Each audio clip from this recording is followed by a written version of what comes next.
I can get your name, spell it? George Woods. I'm the county manager. Okay, sir. And what do we have here? Well, at 1914 hours, we began receiving calls for help due to a possible tornado, and it was a tornado that touched down in Northbrook No. 3 School Road and Macedonia Church Road.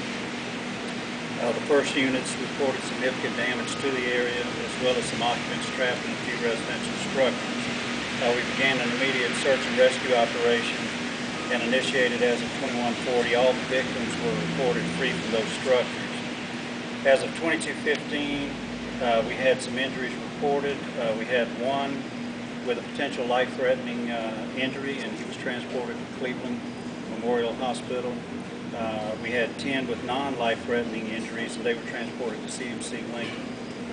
EMS resources on the scene. We've had 4 paramedic units, 1 basic life support unit. We've had support from Gaston and Catawba County EMS and also the West Lincoln Rescue Squad. We've also had 6 fire departments respond and have about 70 fire and rescue personnel on the scene. In addition, we have about 10 officers from the Sheriff's Department and about 10 state troopers there.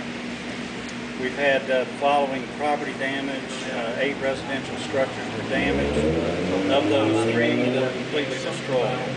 We've also had several vehicles that were damaged.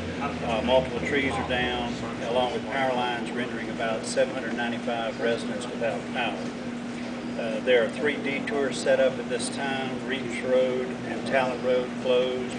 Northbrook No. 3 School Road and Boozville Curve Road, and Macedonia Church Road and Peeler Road. We've had these tornadoes in the past, so our people are well trained to deal with them, and our emergency personnel have handled it extremely well tonight.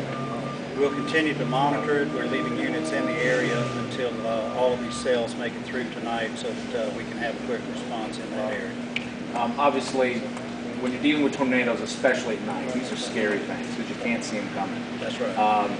How should people in the future deal with a storm of this magnitude, especially at night, and how, as you as a manager, kind of keep your city calm when they're going through such a horrific state? Well, I think the main thing is just follow all the basic rules that I think television stations do a very good job of getting all those rules out to people. Continue to follow those precautions and know that we do have our personnel out there. They're trained to deal with it, and we'll get to it just as quickly as we possibly can and respond to it. And the same thing with the power company. They are on the scene and trying to make the corrections as soon as possible. Is this going to be the kind of thing we're not going to have this cleaned up by the morning, I guess? I wouldn't think so. I think it'll take a couple of days at least. Obviously, you want to get the power back on as quickly as possible. We pretty much got getting the roads cleared now. So once you have the roads cleared and you get the power back up, then it's a mop up from there. Well, it sounds like the fire department and police department work really well in conjunction with each other. How proud of your We're guys? very pleased with all of our emergency personnel. They've all worked extremely well together, and we train for these items, for these issues. But what about the people who may have been displaced? Where are they going tonight? The Red Cross has set up some shelters, and we've put them in contact with the Red Cross, and so they'll be taken care of.